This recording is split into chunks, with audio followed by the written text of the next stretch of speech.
இறைத்தூதர் சொன்னார்கள், இந்த பூமியில் நாம் பிரச்சனைகளை சுமந்து வாழ்ந்து கொண்டிருக்கிறோம். இந்த பிரச்சனை நீங்குவதற்கும் நமக்கும் உள்ள இடைவெளி எவ்வளவு தெரியுமா? இந்த நெற்றிக்கும் இந்த பூமிக்கும் இடையில் தான்.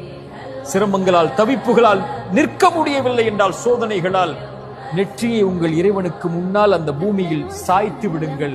இறைத்தூதர் சொன்னார்கள், ஒரு இறைவனுக்கு ஒரு அடியான் நெருக்கமாக இருக்கக்கூடிய நிலை, சிறந்தாழ்த்தி அவனை வணங்கக்கூடிய இந்த நிலை. இந்த நிலையில் அவனை அழைத்தால் அவன் பதிலளிக்கிறான்.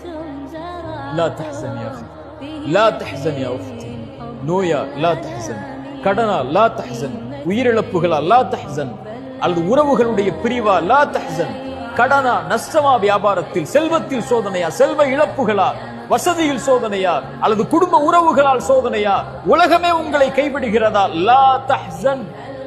இறைவனுடைய வார்த்தை அது. இன்னல்லாஹ மஅனா, அந்த இறைவன் நம்மோடு இருக்கிறார். இந்த லா தஹ்சன் என்பது ஒரு தொடர்.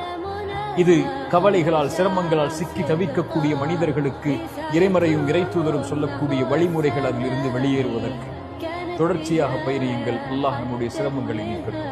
அக்கூலு கௌலி ஹாதா அஸ்தக்ஃபிருல்லாஹ்.